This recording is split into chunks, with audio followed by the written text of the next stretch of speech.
Skit start అవుతుంది. దయచేసి అందరూ కూడా ఈ స్కిట్ని ఆనందించవలసిందిగా కోరుతున్నాం.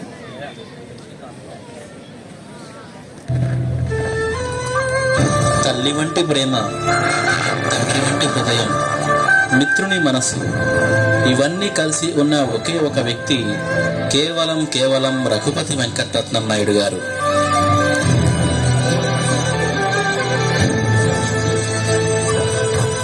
అది పొన్నేరు రైల్వే స్టేషన్. వెంకటరత్నం నాయుడు గారు మద్రాసు నుండి తిరిగి వస్తూ ఉండగా ఒక ఆసక్తికరమైనటువంటి సంఘటన చోటు చేసుకుంది. కంట తడి పెట్టించేటువంటి ఆ సంఘటన ఏమిటో నేను చెప్పేదానికంటే మీరే చూడండి.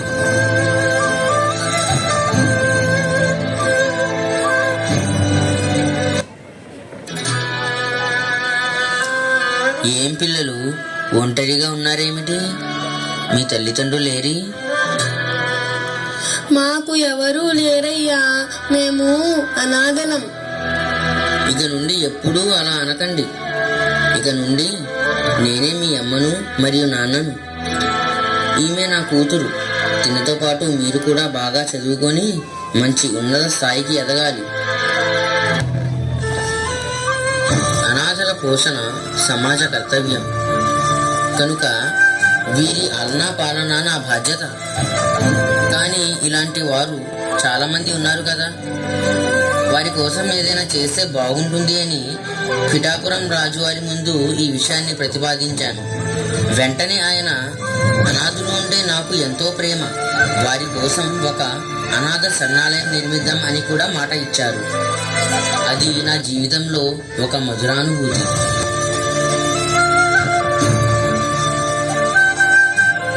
అది ఆ నెలలో 1వ తారీఖు. ప్రతి నెల 1వ తారీఖున రఘుపతి వెంకటరత్నం నాయుడు గారు చరిత్రలో ఎవరూ చేయనటువంటి ఒక బృహత్తరమైనటువంటి కార్యక్రమాన్ని చేస్తూ ఉంటారు. అదేమిటో మరి మీరే చూడండి.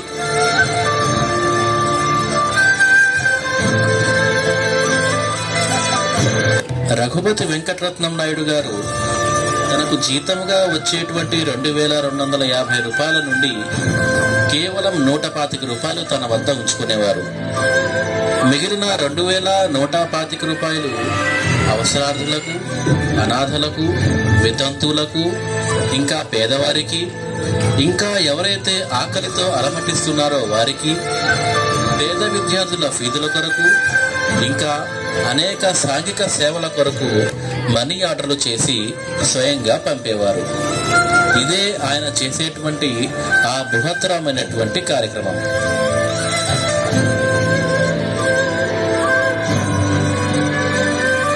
అయ్యా, మీరేమో మీ దగ్గరికి సహాయం అని అడిగిన ప్రతి ఒక్కరికి వారి ఆ సమస్య తీరేంత ధనాన్ని ఇస్తూ ఉంటారు. కానీ అతనేమో మీ ద్వారా సహాయం పొంది కూడా మీ గురించి చెడుగా ప్రచారం చేస్తున్నాడయ్యా. బహుశా మనం ఇచ్చే ధనం ఆయనకి సరిపోవడం లేదేమో. అందుకే వచ్చే నెల నుండి ఆయనకు ఇచ్చే ధనాన్ని రెట్టింపు చేయండి. ఆయనకు కోపం నా మీద కాదు, ఆకలి మీద. అయినా ఒకరిని నిందించే గుణాన్ని వారు వదులుకోనప్పుడు అందరికీ సహాయం చేసే గుణాన్ని నేను మాత్రం ఎందుకు వదులుకోవాలి? అయ్యా, మీరు ప్రతీ నెల ఆ వితంతువురాలకు ధన సహాయం చేస్తున్నారు కదా, కానీ ఆమె మాత్రం తన భర్త బ్రతికి ఉండగా బ్యాంకులో కొంత ధనాన్ని ఉంచారు. దానిపై వచ్చేటువంటి వడ్డీతో, అంటే నా డబ్బుతో నేను గడుపుతున్నాను అని ప్రచారం చేసుకుంటున్నారు. ధన సహాయం మనం చేసినా వాస్తవానికి ఆ ధనం ఆమెదే కదా. ఎందుకంటే భగవంతుడు మనకు అవసరానికి మించి ధనం ఇచ్చాడంటే దాని అర్థం అది అవసరార్థులకు ఇవ్వమనే. మన సంపాదనలో బీదవారికి కూడా హక్కు ఉంది.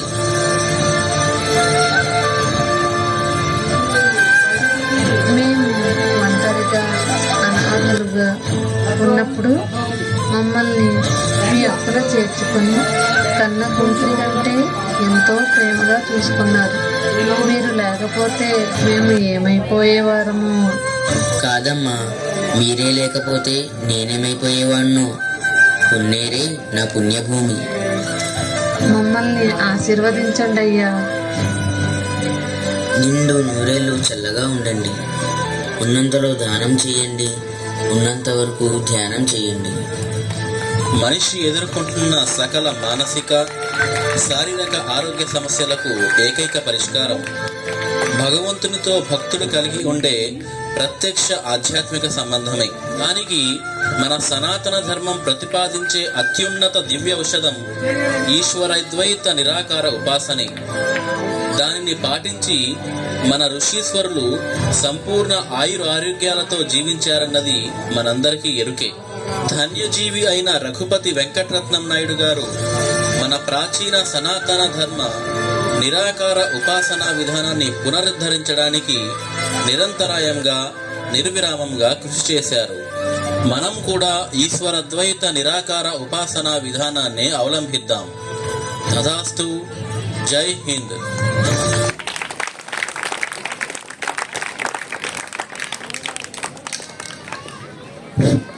థ్యాంక్ యూ సో మచ్ అండి.